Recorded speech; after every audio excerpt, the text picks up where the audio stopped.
కానీ బీజేపీ అంటది. బీజేపీలో 2 వర్గాలు 2 రకాలుగా మాట్లాడుతున్నారు. ఇద్దరు క్యాండిడేట్‌లు పైకొస్తున్నారని మాట్లాడుతున్నారు. ఎవరొచ్చినా గూడా కిషన్ రెడ్డి పార్టీ గారు అనేది ఒకళ్ళని మాట్లాడడం.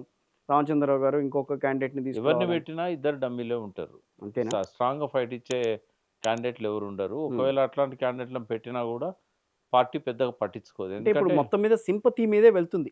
జూబ్లీ హిల్స్ ఎన్నిక అనేది. సింపతి కంటే గూడా బీఆర్ఎస్‌కి అనుకూలంగానే ఉంటది. హ్మ్. అది కేవలం సింపతి అని గూడా సింపతిది డెఫినిట్‌గా ఉంటుంది. హ్మ్. ఓ 50% దాని పాత్ర ఉంటుంది. రైట్. హ్మ్. బట్ బీఆర్ఎస్ ఆల్టర్‌నేటివ్ అనే ఇప్పుడు ఈ గవర్నమెంట్ ఫెయిల్ అయింది అనేది అర్బన్ ఓటర్స్‌లలో స్పష్టంగా ఉన్నది. హ్మ్. కాబట్టి ఇదివరకు నుంచి కూడా వాళ్ళు బీఆర్ఎస్‌తోనే ఉన్నారు.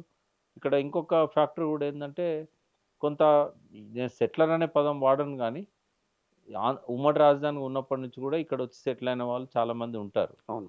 ఆ సెక్షన్స్ గూడా ఇవాళ కొంత బీఆర్ఎస్‌కి అనుకూలంగా ఉంటాయి. హ్మ్.